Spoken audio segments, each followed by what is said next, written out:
Hello, I'm Dapper Dan Gavosden, and I'm the founder and editor of SuperiorSpiderTalk.com.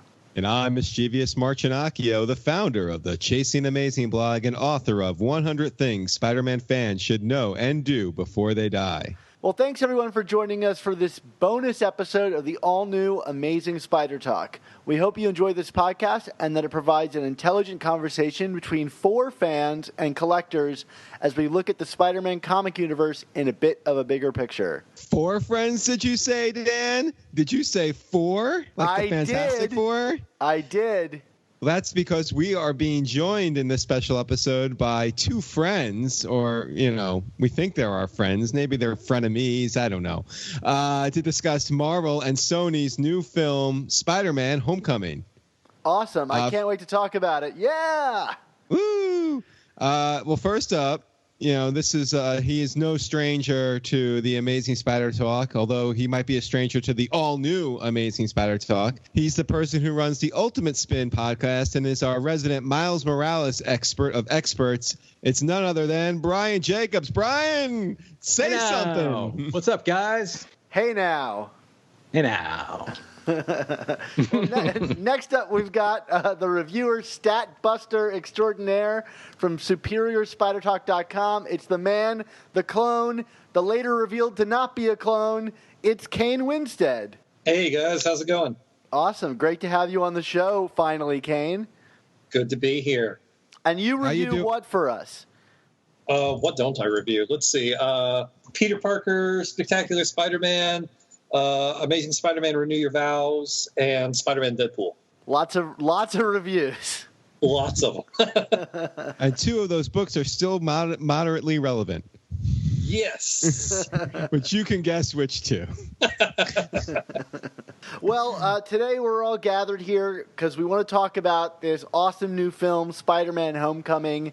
I think probably everybody that's listening to this has already seen it, but I want to throw out a warning out there. We're going to be talking heavy, deep, all the spoilers for Spider-Man Homecoming. So if you haven't seen the movie, I can't urge you more not to listen to this show until you've seen the movie. Does anybody want to back me up on that? I mean, I haven't seen the movie yet, so I'm probably just going to put you guys on mute. It's going to be great. All I know is Rosebud is the vulture's sled, okay?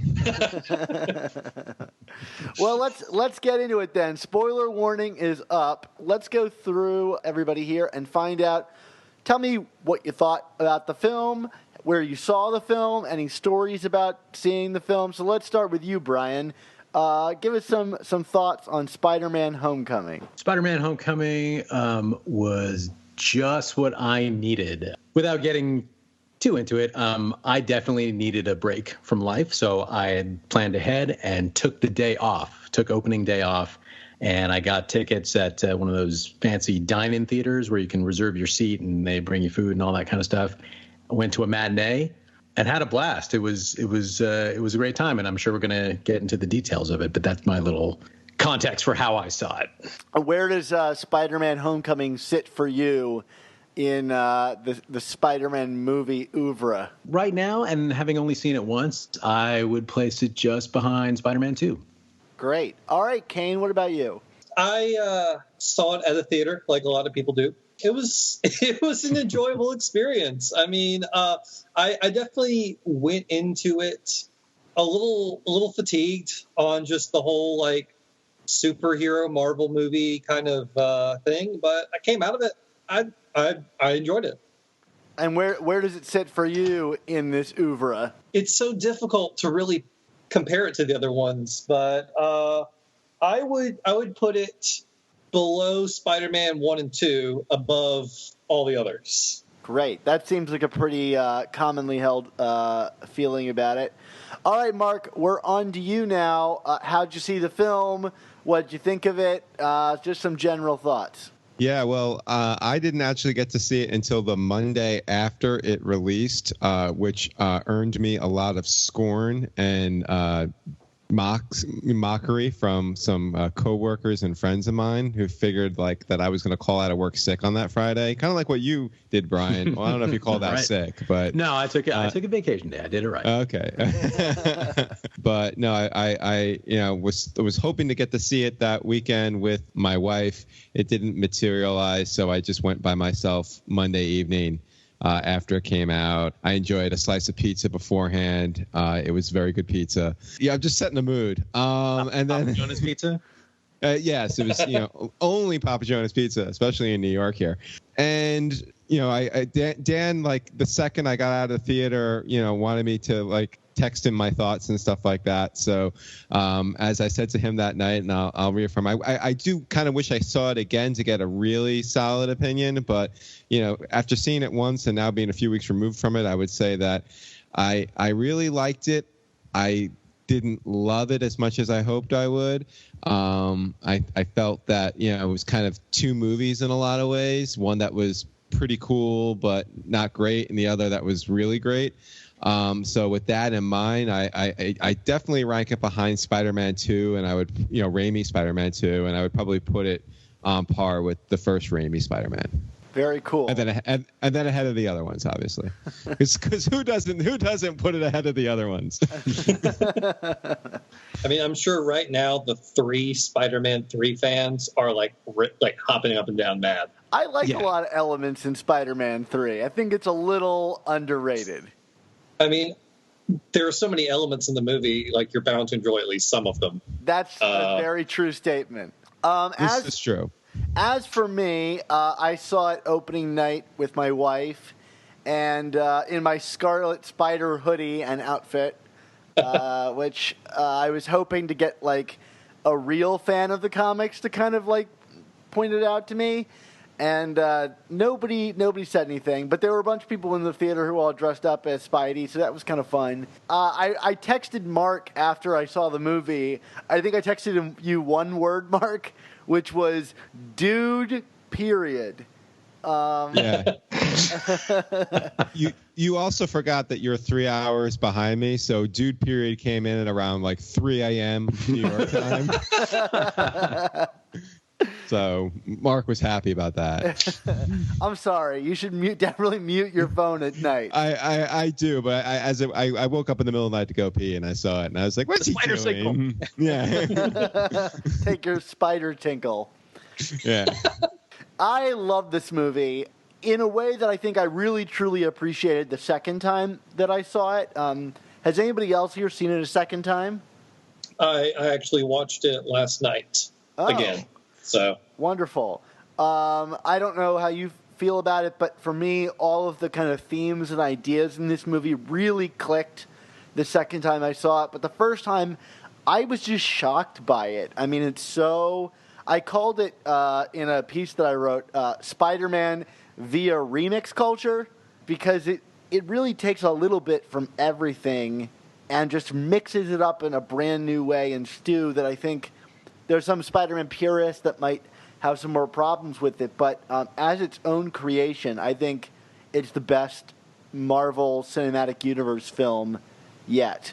But I still think I would put it behind Spider-Man 2, but not because of quality, mostly just because of like my preference for what I like Spider-Man to be.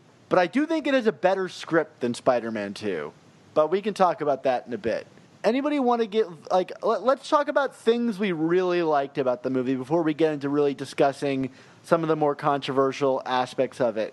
Like things you liked, things you didn't like that contributed to your overall opinion. Anyone want to start, highlight something they really enjoyed? I'm just going to jump straight in and say that Michael Keaton was amazing. Like, am I alone in that, or like he made the movie for me even more so than Tom Holland did?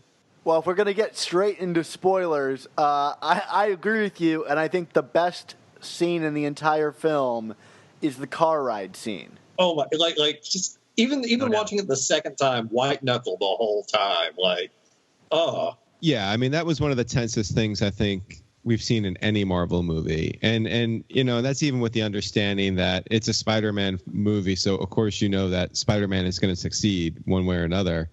But like that scene. I mean, first of all, the reveal just completely floored me, but also beyond that, just the way Keaton conveyed that performance was just like the tension was just off the charts for me. Yeah, I like Loki as a villain, but this is the first villain that I felt like I could relate to in some regard, which I think we'll talk about in a little bit in regards to, is this guy a great Spidey villain? But it was the first villain that I felt like was genuinely threatening, like that actually provided conflict and a real serious like threat to our main character in a Marvel Cinematic Universe movie. And I think that Cain is pointing this out is really appropriate. Is this felt like a movie with actual stakes for once in the Marvel Cinematic Universe.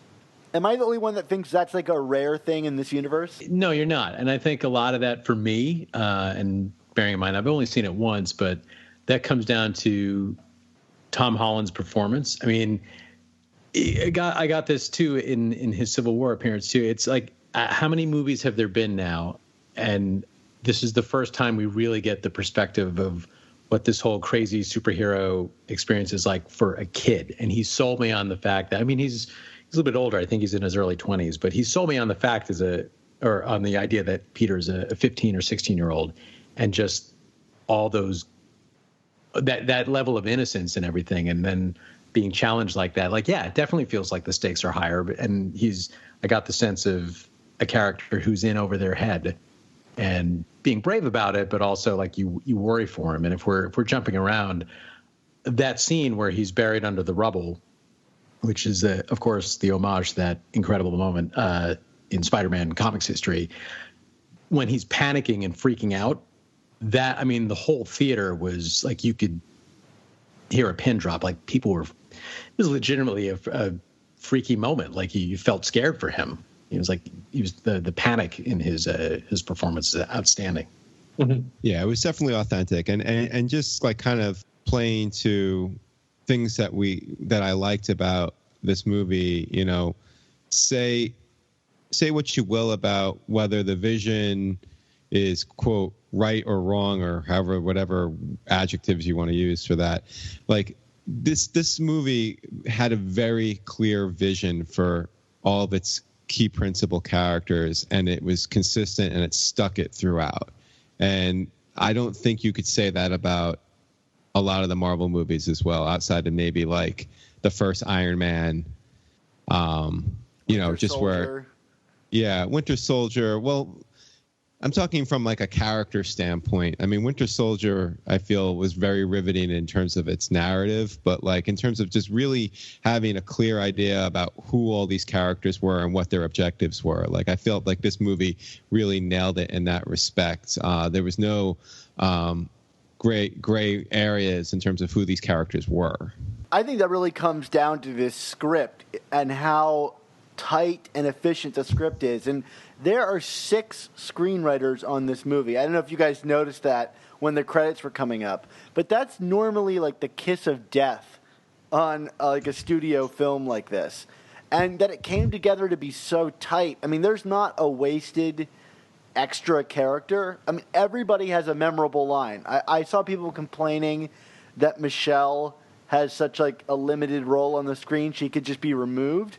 I would not want her to be removed. She might have like a dozen lines, but all of them are memorable and really fleshed out the character for me.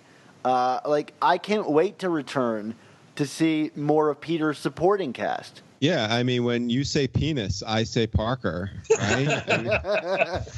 How great is that to reimagine Flash as a bully that way? You know, just not in the physical way, but just being cruel. And I didn't really pick up on it the first time. I mean, maybe those of you guys who saw it twice, like, did Peter seem fazed by that or more annoyed? I think it's more of an annoyance. Right. I actually read today that there was a deleted scene where Peter gets like a revenge on Flash, beyond destroying his car, which is a wonderful moment.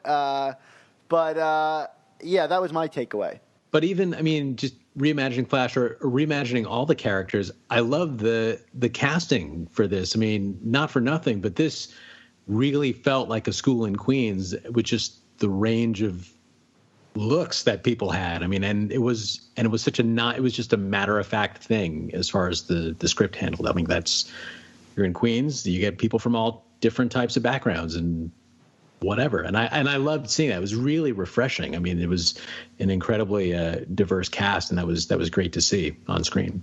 Well, speaking of reimagining things, which I think this movie is almost an entire reimagining of Spider-Man to some regard, it begs the question, how much should a movie like this that's based on a comic that has millions of fans who are passionate about it, how much do you feel like a movie should respect the source material, being the comics, the TV shows, whatever, and in what context? Like what is the movie owe to the source material and staying faithful to the source material?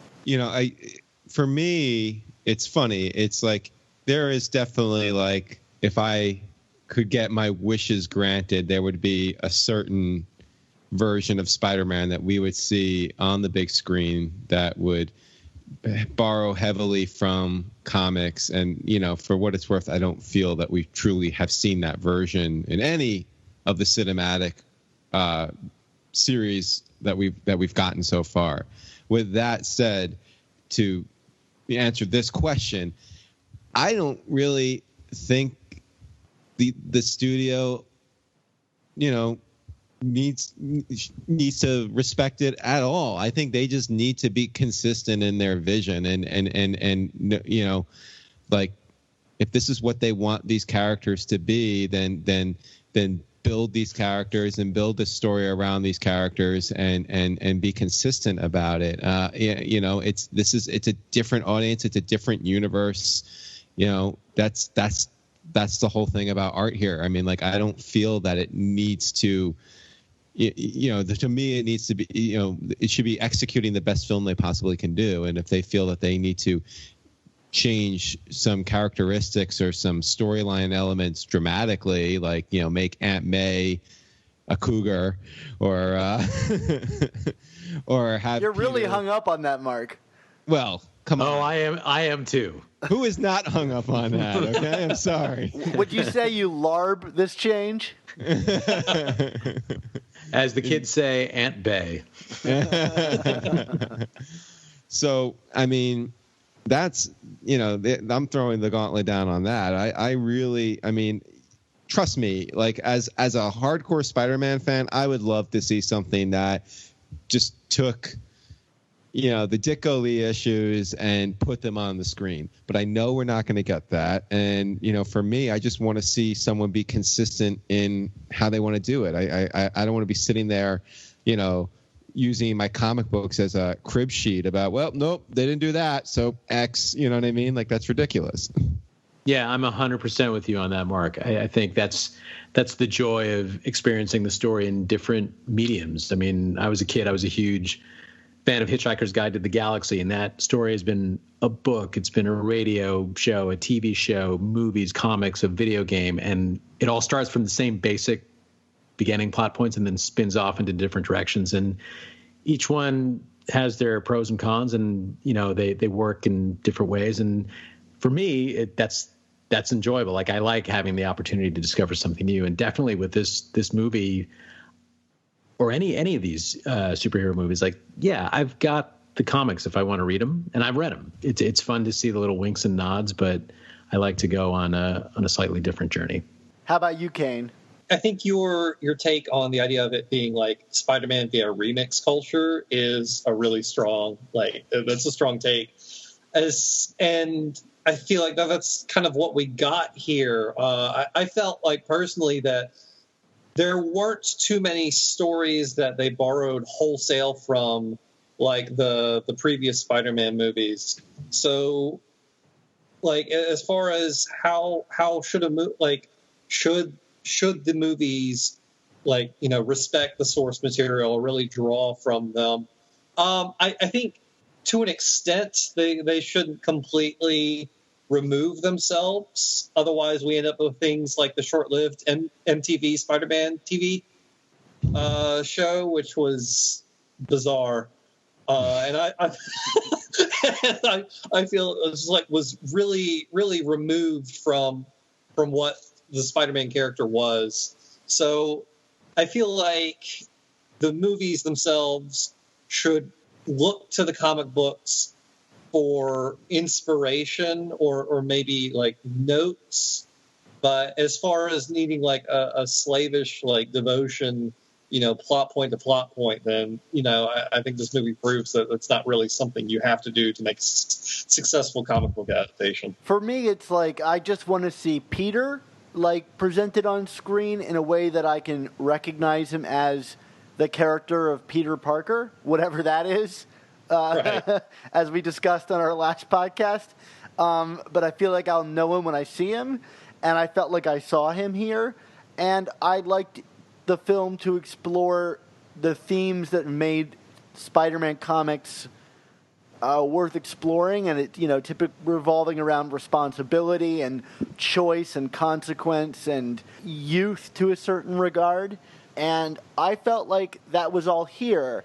But what made this film so fun for me was that it wasn't slavish to the comics. I could still, find 40 odd things in it that were like call outs to comics that I was tickled by. But a shock like the Vulture reveal would never have happened if it relied on the comics, and I would never have been surprised by it.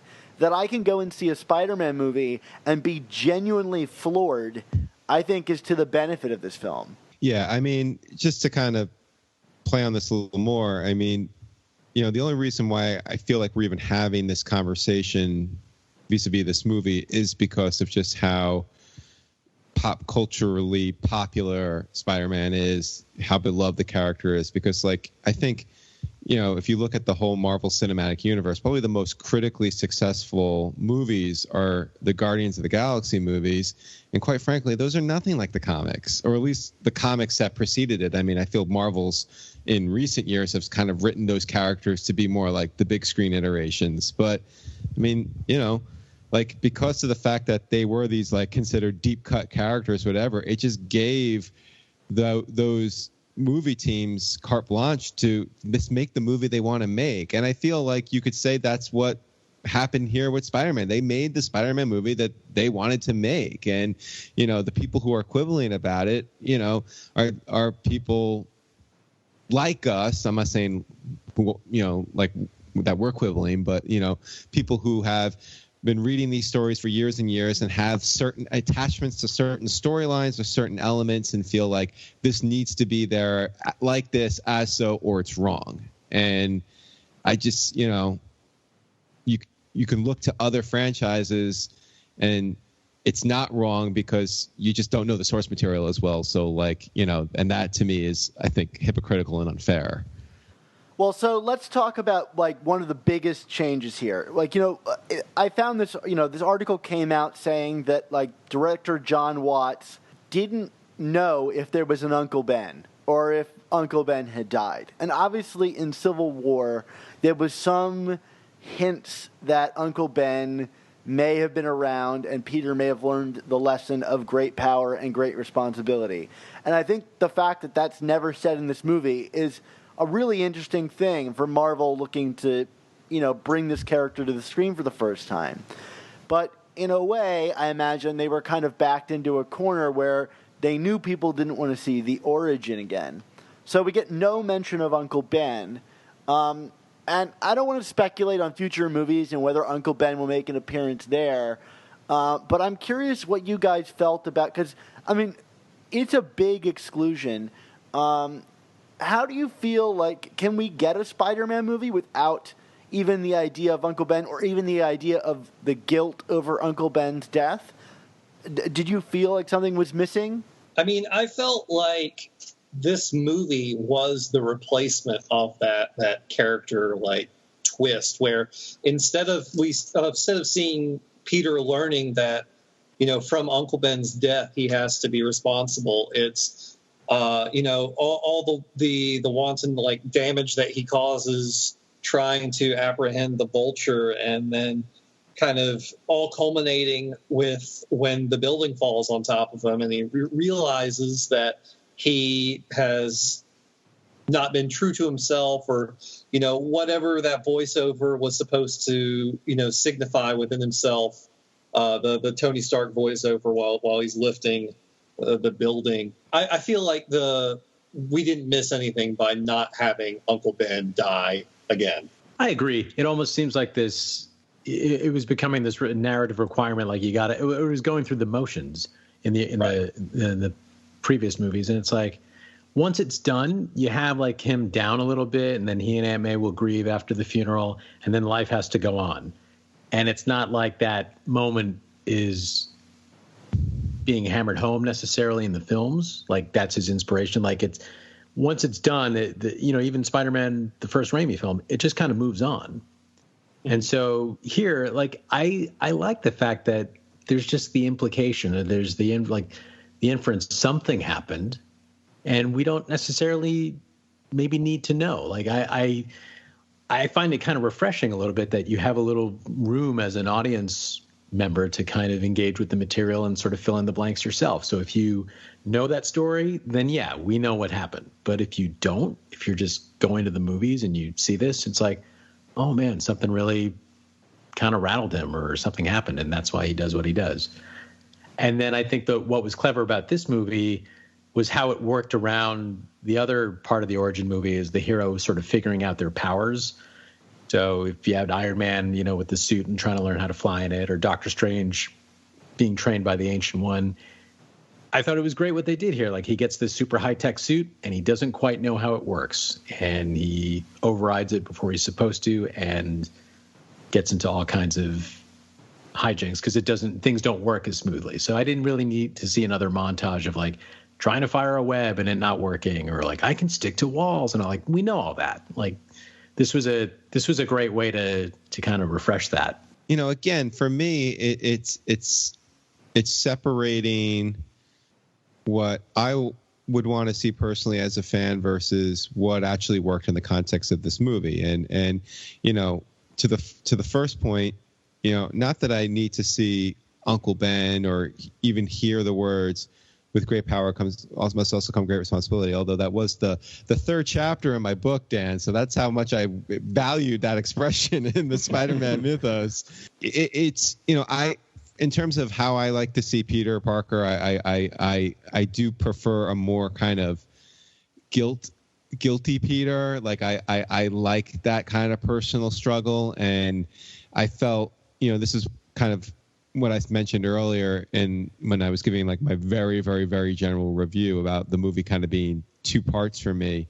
I felt the first half to 2/3 of the movie, there was very little personal struggle for Peter. I mean, he was learning on the go and figuring things out, and you knew that something was up with him, but like you really didn't start to see him kind of question himself and question his ability to do this and to continue on as Spider-Man until the second half, when things became more personal for him with the Michael Keaton Vulture reveal and other factors.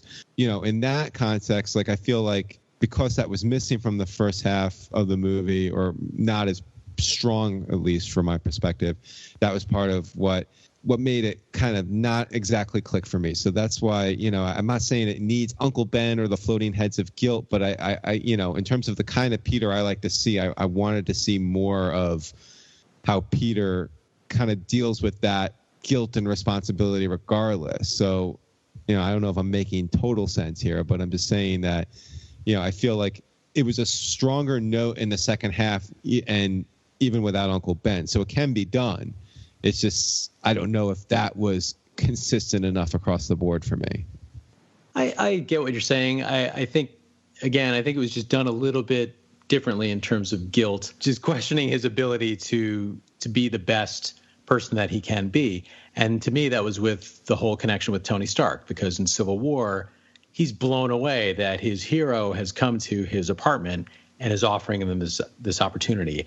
And then it's like, I'm not giving you a scholarship or an internship or whatever. Like, I want you to be the hero that you are, and come join us in this, because we have to stop Captain America. It's this whole crazy thing. And that's where this movie picks up, and he's earned the respect of his hero. And so much so that Tony Stark grants him this upgrade. Like, here's this suit. I believe in you. Go do your thing. You need anything, you let me know.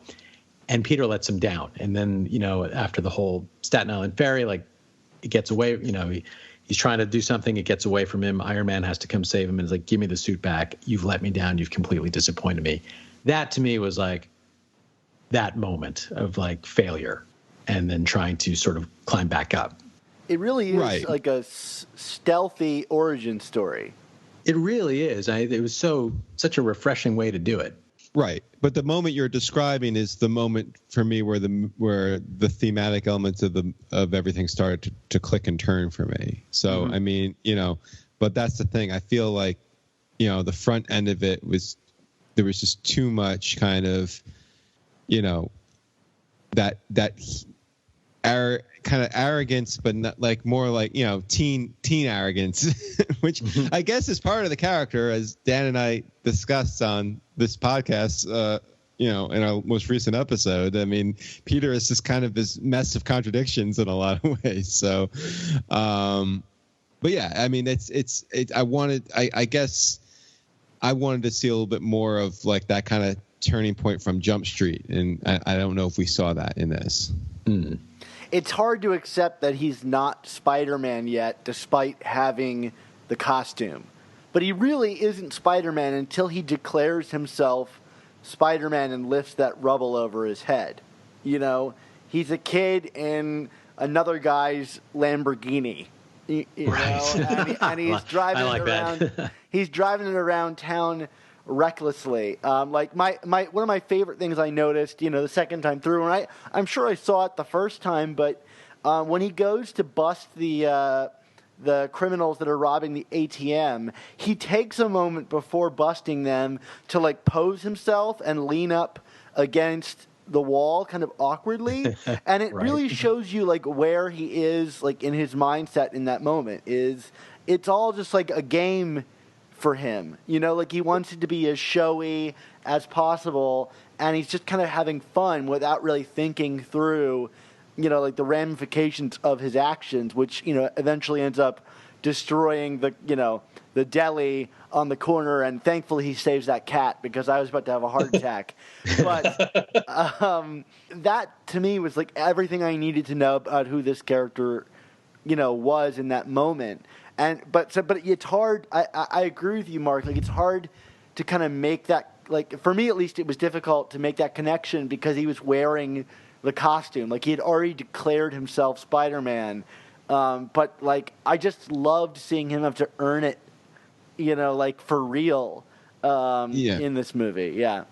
Yeah. I mean, he's wearing the costume and he's essentially being a superhero, but like the way you describe that moment, and you're right, it's a great moment that says a lot about the character. It's kind of the equivalent of Spider-Man going on Ed Sullivan in Amazing Fantasy 15. You know what I mean? It's like, I mean, and he's in costume there, but he's not actively being a hero yet. And that's kind of, it's an easier line to draw in terms of where the character is at. Whereas here, it's kind of jumping back and forth over that line where, he's clearly not ready to take on that responsibility yet. He hasn't learned that lesson yet, but he's more or less doing it anyway, which is kind of weird. And he's still the protagonist. Like, you want to root for his success.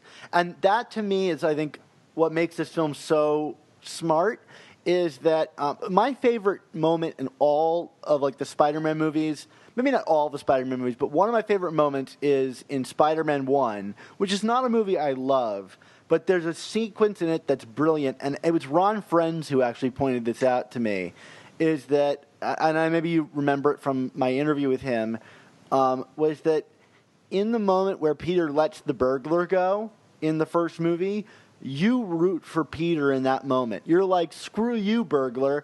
And if you're someone like, us who knows that story, you're like, oh, no, this is going to go badly. But if you're not one of those people like us, those people, if you're not like us and know that's where that story is going, you genuinely are rooting for him. You're like, yeah, that guy was a jerk. You don't know the repercussions of it. And throughout this entire movie, for like at least the first 2/3, And maybe it's that you're a smart viewer, Mark. But for me, like, you know, I'm rooting for Peter despite the damage that he's doing and despite the arrogance that he's showing. And I don't really realize it, you know, like a teenager does. Like where a teenager does things thinking they're doing the right thing, only to realize that they weren't really, like, thinking 10 steps down the line. I was the same way watching this movie, rooting for Peter, not realizing how much he was screwing up. Hey, Cain, you mentioned up front, like, when you went into this, you were sort of feeling a bit fatigued with superhero movies. Yeah. And I'm just wondering, like, the way they approach this, you know, this version of an origin story or a debut story, did that have an effect on, like, how you connected with it? Like, was it a good thing for you?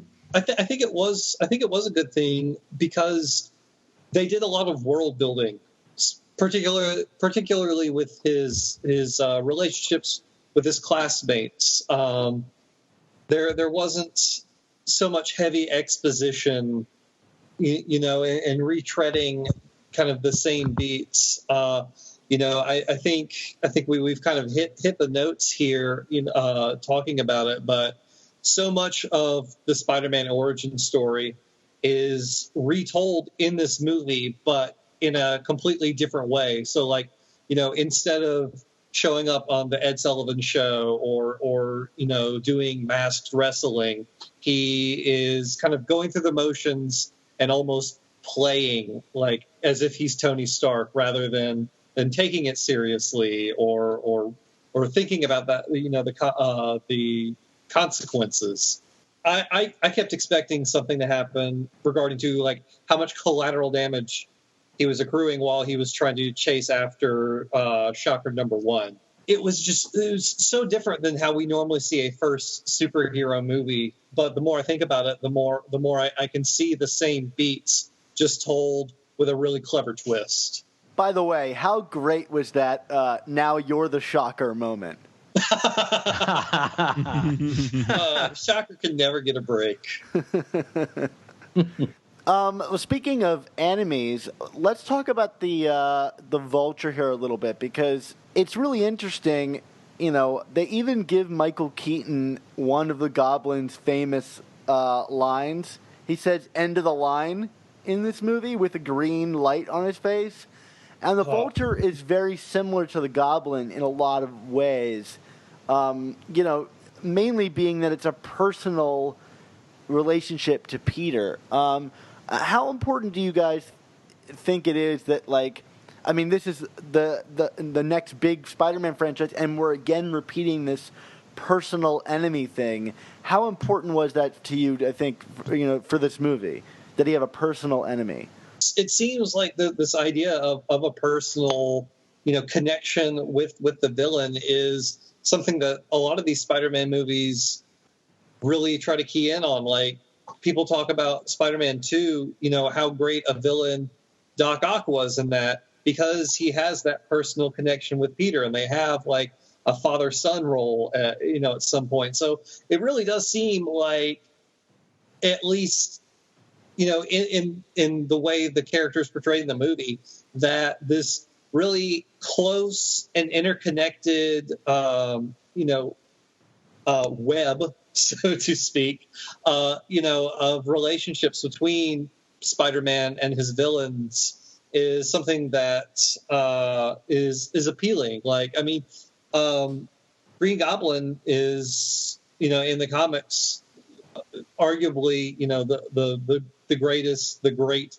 Spider-Man villain, and it's not necessarily just because he threw Gwen Stacy off a bridge. It's because of how personal the conflict is, because he's Harry's father and, you know, Peter's best friend. And so I think it was smart, and that they took that with the Vulture and made it like, you know, you get, when Peter goes to pick up Liz from the prom, he gets that double whammy of, like, not only am I meeting, you know, my crush's dad, but he's a super villain, and I'm too inexperienced to really know how to play it cool. Right. I mean, but the thing is, you can make the case that throughout the entire Marvel Cinematic Universe, the most effective villains that they've had are the ones with a personal relationship. Obviously, Loki and Thor.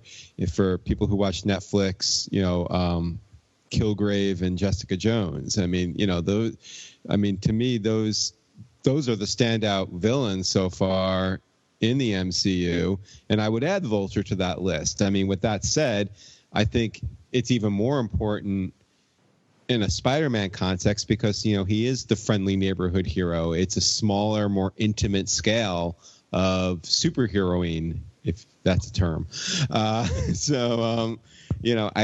feel like, again, because if you're going to compare it to the comics, I mean, the best Spider-Man villains are the ones with a personal story and connection to Peter, whether it's the most personal, like with Norman Osborn, but then also kind of like something that's analogous, like a Doc Ock, or even to a lesser degree like the Vulture from the comics or Electro from the comics, Venom, of course.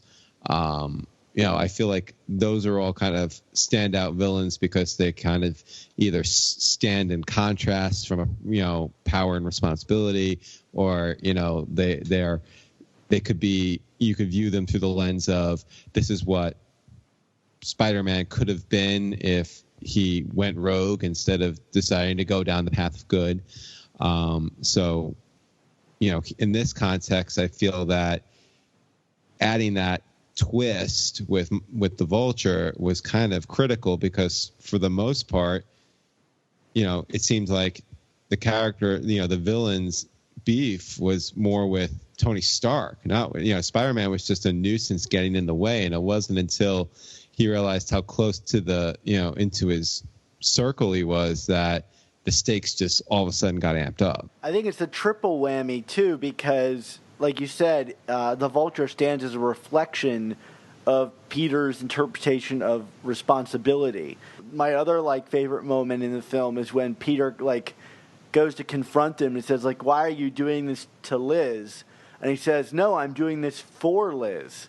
And then Peter has to state I know that stealing is wrong, but it's a real, in the early pages of Amazing Spider-Man even thinks about this. What if I use my powers to steal and help out Aunt May, And the Vulture is a very solid reflection of that. And also a great reflection of kind of modern politics and the kind of downtrodden worker who needs to take it back from the government. But we could say it. He's a Trump voter. There's no way around it. Well, he had a very Walter White kind of backstory and motivation. Yes, definitely. Yeah, but I mean, like I said, I think those moments are so powerful because you might not get this phrase power and responsibility, but that's exactly what they're talking about. And he's sympathetic in his own unique way. I mean, he's terrifying, but I mean, because of, like you said, he has incentive, he has a cause, and in his mind, he is doing the right thing. And I mean, this is not just relevant to Spider-Man villains, but any villain. I mean, that it's if you can align yourself, if you can put yourself in that headspace and align yourself with that character, regardless of how nefarious his actions might be, that's an effective villain. And I feel like we got that here. Yeah, and he's got a very specific moral code too. He says, "You saved my daughter, I will let you go this one time." And we see that reflected again in the post credits where Spider-Man saves his life from the wreckage, and then he doesn't tell Mac Gargan that he knows his identity. There's a kind of borderline morality to this guy. Yeah. Or you could say that he was embarrassed that he got beat by a kid. well, there's that too. I mean, but that's what makes it an interesting moment because it could go. You can interpret it either way. Yeah, that's interesting. I hadn't thought of it that way. So now I'm going to take that with me next time I watch it. On the one hand, we have the Vulture knowing his secret identity. Can we talk about the fact that in this film, Peter has a best friend who knows his secret identity? Yeah, I don't know how we have not talked about Ned yet, or not Genki. Not Genki. And his amazing, the funniest laugh line in the film of I'm watching porn. What a great cover, though. Like, I'm just imagining the meetings with the guidance counselor that we're likely to follow. Or with Captain America. Right. I mean, I appreciate that because I felt like that, what they had with and I have to stop myself from calling him Genki every time, but what they had there with Ned to me kind of was borrowing from like the Bendis philosophy of Ultimate, which was like, this is a stupid kid blessed with, not stupid, like not intelligent, but just a kid with these extraordinary powers. Of course, like the fact that so many people knew who who Spider-Man was in Ultimate became like a running joke by the end of it. You know what I mean? It was like, who didn't know who he was under the mask? And I felt like Bendis was very intentional about that. Like he kind of figured a kid would not be able to keep his secret either because he screwed up and kind of like what he did here, he wasn't paying attention or whatever. I think with the Lee Ditko stuff, I mean, I think they were a little too unrealistic about Peter's ability to keep that secret from everybody forever. Speaking of the moment where Ned discovers Peter's identity, I wanted to talk about this, but I didn't really know the avenue to do so I'm going to do it now. There's a moment that they try to you can see the filmmakers setting up like a gay panic joke where Peter takes his costume off and is nearly nude in the room with Ned when Aunt May walks in. And you're just I mean, at least I felt like my audience and myself was waiting for the comment from Aunt May, and it just never came. And I loved that. Aunt May is too cool for that, though. But it didn't go for the cheap, dumb, awful joke. It Aunt May is just cool. Yeah. Yeah. I was expecting it, and then it didn't happen, and then I was kind of wondering, like, well, then why set the scene up like that? It was a little puzzling to me. I'm not saying I was disappointed or anything, but it was puzzling on like a composition level. I just found it pleasantly subversive, and I'm sure there's somewhere on the cutting room floor Aunt May making some kind of joke about it. But it was a definite decision to not include it, and I mean, I just want to say hats off to that because I think it would have been a really cheap, easy joke, and the statement is stronger by not doing it. Right. But back to Ned as a character. I love this character, and I agree with Mark. Like, it's unrealistic that he would be able to keep the secret, but I think Ned adds something, and I think Karen, the AI in the suit, add something that we couldn't really get in the other Spider-Man films, which is and we get a lot in the comics, which is Peter's internal monologue and narration of how he's thinking through things, and with someone for him to play off of, it allows us to keep Peter engaged and telling us what he's thinking throughout these scenes. Spot on. It worked really well, and I was trying to rack my brain, is that a reference to something? Has Karen been used before anywhere, or is that strictly? I didn't know if that was a random Tony Stark AI from an Iron Man book, or his AI is named Friday. Right? I knew it was Friday, and then I think there might have even been Pepper in the comics too. Yeah, I've never been able to place the name Karen, but the kind of joke of it all is that it's Jennifer Connelly's voice. Yes, she's married to Paul Bettany, so that's the kind of joke. Mm-hmm. Mm-hmm. Did the Iron Spider or whatever they ended up calling the Secret War suit, did that? I can't remember. Did that one have an AI voice or from the comics? From Civil War? Yeah, I don't think it did. Yeah, I don't think it did either. I mean that's the only place where I could think of that Spider-Man would have an AI voice would be in that costume, but. They could have called it Anna Maria. That would have been perfect. They were clearly, if not alluding to the idea of Miles, at least setting up a Miles. So I'm just wondering, what are they going to do if they ever bring a Miles? Is Genki going to end up being the Hobgoblin? I don't know, but He's not the Hobgoblin. I mean, I guess Miles could also have a friend. I guess, but like I know this is speculating on something that's, years out from happening if it ever does. But like, I just wonder why call him Ned? Why not just go full tilt and just call him Genki? Because it's not like they can use Genki as he is in the comic now in a future movie. I wonder if there's some weird legalese around that. Right. Like, I mean, we all know that this movie was, an act of God, via lawyers between Marvel and Sony. So it's definitely possible. Bendis, though, when we spoke to him, was genuinely surprised to see that character in the trailer, and was tactful as he could be to say, well, he found it flattering, but yeah, it was just weird. That's so funny to me because, if anybody I imagine would be a consultant on this movie, it's Brian Michael Bendis. It's like his movie. It is the ultimate Spider-Man movie in a lot of ways.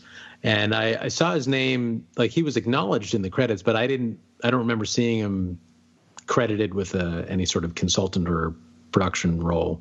Well, on this note, Brian, I have to ask you specifically, did you know about the Miles stuff going in, and what was your reaction to that? I knew there was no getting away from the fact that Donald Glover was in the movie, and then his character name came out, so Aaron Davis, who is Miles's uncle. So I just read that as like, oh, that's kind of like Ned Leeds. It's just a fun nod to the history of the comics, but they're not actually going to do anything with it. And then he throws out that deliberate line about having a nephew in the neighborhood. I was like, aha. And then even right before that, there's a moment where Peter asks Karen to kind of look up who these guys are. And on his sort of heads-up display, gets a little profile of Aaron Davis, and it lists his alias. He's listed as alias the Prowler, which is the character from the comics, and then Brian Pichelli, which I thought was a pretty nice touch. And it was cool to see Bendis and Pichelli credited in the special thanks section at the end, too. So, yeah, that was, for me as a Miles fan, that was a definite kind of punch-the-air moment. But it was also, like, again, I was feeling kind of ripped off on Ned. Like, man, you just, like, Genki. I mean, we've always said so on our show, and Bendis himself said the same thing. Like, Genki ended up kind of being the heart and soul of that series in a lot of ways. He's such a great character, and so to see him just kind of lifted wholesale and shoehorned into Peter's story, I get why they did it, and it works for the reasons we were just talking about. But I do feel if Miles is ever going to find his way into a live-action MCU film, he got cheated a little bit. But we still have the animated thing coming out next year, so I'm sure we'll get him realized properly there. I can't believe that that's still happening, but it is. It is, yeah. So I imagine that's your favorite reference in the film, correct? Yeah, I think it's pretty safe to say that's definitely up there. What about the rest of you guys? Do you have any favorite references in the film? Well, for me, hands down, it's The Commuter Cometh and that whole sequence. Just for sheer, like never in a million. I mean, it's a great story. It's considered one of the best Spider-Man stories by some people, but never in a million years did I think we would get like in a mainstream Spider-Man movie, like not even just like Spider-Man out of his element in the suburbs, but like, very direct visual references. I mean, from like the kid's big wheel to shooting the web towards the tree and snatching onto nothing. I mean, it was, in some instances like a panel for panel lift. Even the sound effect. Yeah. And it just brought me sheer joy because like it was just completely unexpected for me. How about you, Cain? I mean, I love the little notes he would leave, like I know it's not like a direct reference, but like just the like the very Spider-Man touch of like just leaving something webbed up with a note saying like, hey, is this your bike? Or, I found this creepy flying guy. Because it's not really something that I don't think we've seen in the previous movies, but just very, very indicative of kind of like the the playful aspect of the character. I forgot to add that one to my list. That's a really good one. For me, there were a number. Obviously, I wrote a whole article on this, but one of my favorite references is not even to the comics. It's the Branzino reference. Do you guys know what I'm talking about? I don't. So in Amazing Spider-Man, the first Amazing Spider-Man movie, Peter goes to have dinner with the Stacys, which is an odd scene. And they all can't stop talking about their favorite fish that they're eating, which is branzino. They make several references to this, and it became this weird thing after Vulture wrote an article on it about what's up with branzino in this film. And when Flash Thompson is driving his date, before the car gets taken by Peter. He references that he can tell real branzino. He knows real Mediterranean food, and so he had to send it back. And it's the most obscure reference ever. I gasped in the theater because I remembered that Vulture article, and I was like, I can't believe that someone remembered that. I don't even know if the people in the cast knew what that was. I'm sure it was just the screenwriter that was like, I'll slip Branzino in there somewhere. And I also have to say I was super tickled by the scene at the Avengers, mansion or headquarters or whatever you want to call it, upstate Avengers, where the new shiny spider armor was revealed, and the whole press conference thing, from Civil War #2. That was amazing. How did your theater react to the reveal of that? Because my theater, both times I saw it, audibly gasped. Yeah, same. People were very impressed. They loved it. I mean, I was too into the movie to really, really gauge what was happening. Around me the first time. I was straight up enthralled.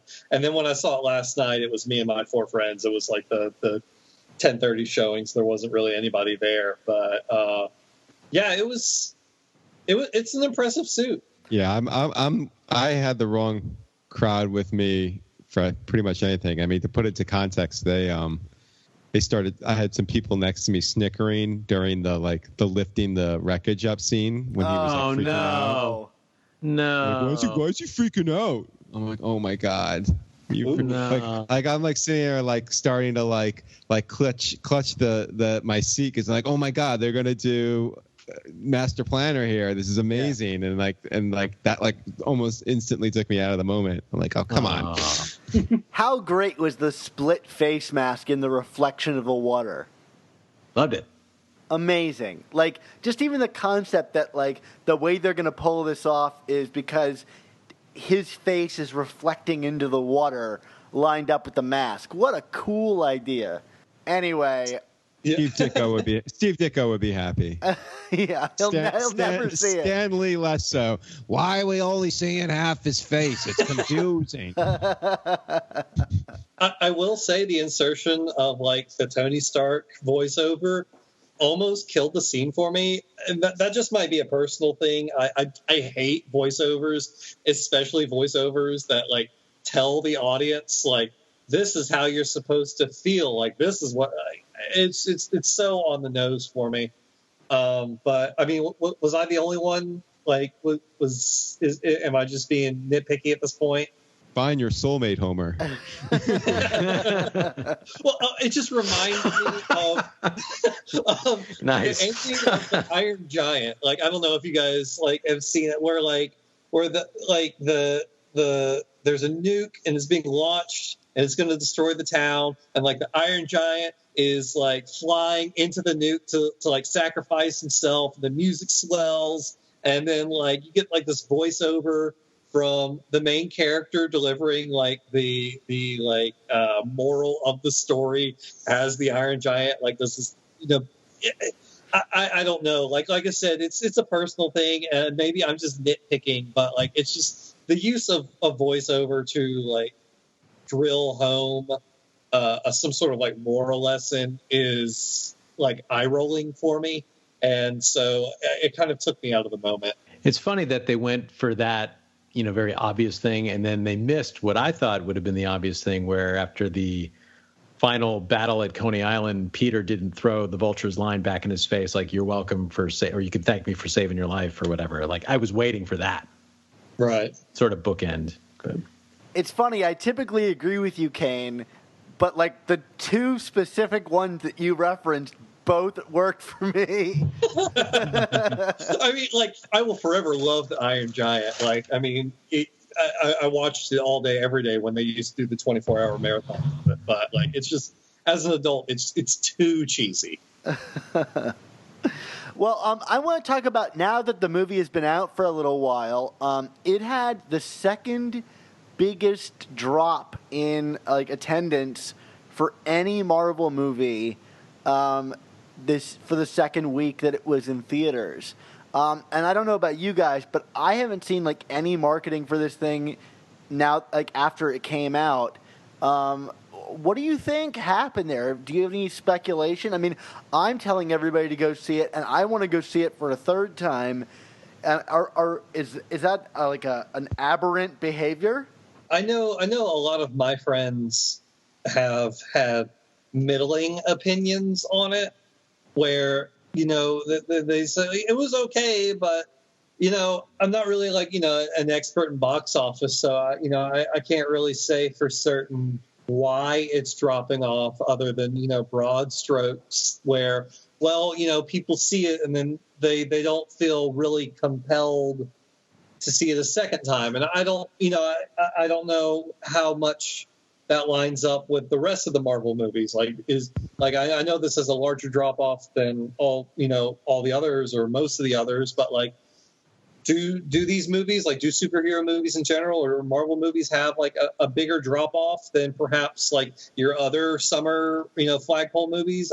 I don't really know. Well, Wonder Woman is just rolling through the summer here, making a ton of money, and I think deservedly so. But I mean, yeah. Do you guys have any like personal anecdotes? Do you were people around you like somewhat hesitant about this movie, like more than usual? Because I've gotten a number of texts from people like, "Oh, it's actually really good," and I'm like, "Yes, it actually is. Go see it." I don't know. I think I mean, people in my circles all thrilled to see it, and those that finally got around to it loved it. And I wonder, part of me wonders if it's fatigue. I mean, there's like a superhero movie every other month, it seems. I mean, so I think Wonder Woman was such a smash success for a lot of reasons, but of course it got a lot of attention because it's Wonder Woman. It's a female lead character.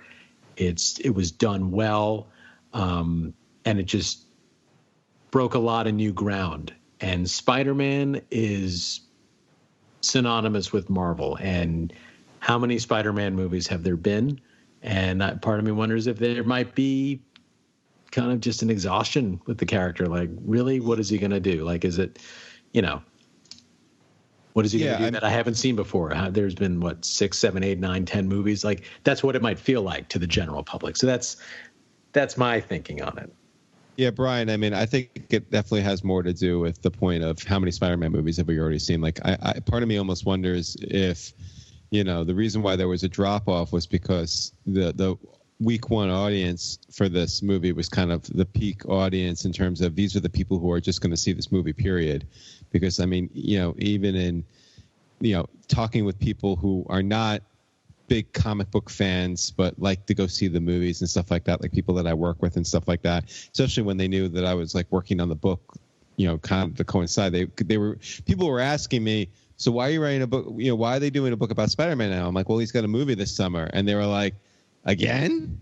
You know what I mean? Like that was a very common response from like kind of, people that would maybe like, if they didn't go opening weekend, would go the second week, especially if a movie got good word of mouth. But, there was definitely this sense of burnout and like, kind of like to compare it to like Wonder Woman, I think, that's a new thing. So maybe if people were hedging initially because, it's DC, some of those movies haven't been as great as the Marvel movies, but, it obviously got very good reviews and good word of mouth. So okay, fine, I'll take that in. It's something different. Whereas like a Batman movie at this point may not have, if it got kind of not that Homecoming got bad reviews, but I mean, I think there was still enough people that were like, it's good, but you know what I mean? Like there was good buts, where there were good butts. Nice. Good butts. Good with a butt. How about that? He's only 15. Oh, you mean Tomei? I was talking about Aunt May. Come on. But yeah, so I think that really has a lot to do with it. I mean, even more than superhero movie fatigue, because I think it's Spider-Man fatigue. I think people were kind of incredulous about the idea that they were rebooting the series a third time and that they weren't going to see it. They'll see it on Netflix. That's probably the attitude. It's funny, like it's very easy to get caught up in our own little world of like following Spider-Man and like this Sony deal that's been going on for years and all of that. But I met so many people that had no idea that they had recast the character or that it was a new thing. I met people that said, oh, they're doing a Spider-Man prequel. Or, like I had no idea that Andrew Garfield wasn't going to be Spider-Man anymore. Like more people than like not, I found to be in this camp. So like it's often like worthwhile to pull ourselves out of a bubble and be like, oh, there are other people that are just genuinely confused by this. Absolutely. I agree 100%. It's unfortunate. I wish everyone was as obsessed as we were, but Could you imagine that twisted world? Just think of the book sales, Dan. Well, so let's talk about the future of the series. Obviously, we got some great teases with Mac Gargan and that great Captain America ending, which I hope is the last post-credit sting, because what a way to go out. What are your hopes and desires for the future of this series? I want to see the rest of May's line that she was strangely cut off right before the closing credits. I don't know what was up there, but it just starts the next film with Uck. Karate Kid 2 style. It's gonna be right in the parking lot after the tournament, Well, I mean, I'll go first if that's okay. I don't mean to keep jumping on everybody's toes here. No, I thought Brian's suggestion was the first go. It was real legitimate. Okay, I'm sorry. Well, excuse me. For me, what's kind of interesting about this in terms of what's going to happen next is, I mean, yeah, obviously they laid the groundwork with like Gargan and some other things, but it really still is a very blank canvas in terms of what direction could they go. Like I know, like we've heard stuff about would they go with Mysterio as a villain or Kraven the Hunter. I mean, they have said pretty adamantly that they're not going to reuse like Goblin and Doc Ock, right? I mean, has that been pretty clearly, definitively stated? Yeah, they said they're not reusing any villains you've seen on screen before. Right. Unless he appears in that Venom movie, but God help us all. But Silver and Black, isn't that the movie they're doing now? Oh boy. Yeah, the Silver Sable Black Cat movie. Yeah. Oh boy. But I'm legitimately intrigued about where they could go from here, and I think that's a good thing. I'd like to see them keep building this universe. I'd like to see them expand on the universe. I mean, we obviously have hints of other potential supporting characters, a certain nephew of somebody that could be involved. But, so like I'd like to see, not to weigh it down in character Spider-Man 3 style, but I mean, let's get more Zendaya. Let's get more, is there a Gwen Stacy in this universe? You know what I mean? Like I'd like to see what they do with some of those angles, I guess. I think we're sufficiently prepped for the Daily Bugle to come back. Yes. Spider-Man has been a menace. He's ready to be presented as a menace again. You've got the Scorpion all lined up. I think it's time for a more modern version of the Daily Bugle. I would love to see J. Jonah Jameson back, but I mean, like in his old form. But I think that storyline is just ready to go. and you've got an Aunt May who knows who he is, who can defend him to the press or whatever. Like, I think that's the next big story is the Daily Bugle versus Spider-Man. I see that movie. Yeah, like maybe I wonder who's going to move into Avengers Tower. If it'll be like the Bugle or Osborn, or With the Daily Bugle, I wonder how relevant, any kind of news outlet, like major news outlet, would be to like a teenager. What if like the Daily Bugle's like a BuzzFeed, like almost like the Fact Channel? Yeah, I mean, I guess the failing Daily Bugle. Oh boy. Wait, let's get Swarm on. No, I was kidding. I mean, yeah, it's a good point. What would be effective to a teenager? I mean, I think there is still something to like a news station or some kind of internet website that is turning people against Spider-Man. But you're right; it does mean something more when it's like affecting teens. So yeah, maybe Betty and Jason Iannello get a boost and they like move on from their high school broadcasting station with their faulty green screen and get taken up to the next, championship bracket. It's all about like, Peter versus his like high school news channel. like a YouTube kind of like, still with the terrible green screen though. Like I'd see that. Well, cool. I mean, it sounds like we all like really dug the movie. There's at least a lot to talk about, but I want to thank Cain and Brian for coming out and joining us on the show. Thanks for inviting me back on. A good time as always. Same here. Always glad to hop on. And thank you, listeners at home, for joining us for this special episode of the all-new Amazing Spider Talk. Dan, our next episode will probably be out in about a week or so on August 2nd. What's the title of that show? Well, we said last week that it was going to be about powers, costumes, gadgets. Oh, my. Yes, we're going to be breaking down the origins, behind the scenes, and development of all of Peter's classic powers, costumes, and gadgets as presented in the Stan Lee, Steve Ditko creative run. So that means we're not going to be talking about Karen and her, like, Tony Stark suit. Oh, my. Also, for our Patreon subscribers, be sure to check out our Patreon page and your podcast feed for a special review of Amazing Spider-Man Volume 4, number 30 by Dan Slott and Stuart Immonen. And also check out our Swarm B-Book review of Spectacular Spider-Man number 1. I heard Swarm thought it was a truly buzzworthy book, Dan. That seems about accurate. More or less. You can groan all you want. I will kill you with these. And remember, for just $3.99 a month, the price of a new comic, you will all get access to our exclusive new issue reviews, Swarm B-Book reviews, mailbags, and more. And for $10 or more a month, you'll get stuff. No, you'll get access to commissioned artwork. We promise. They'll be from artists that are famous because it's going to happen, right, Dan? Absolutely, it's going to happen. All right.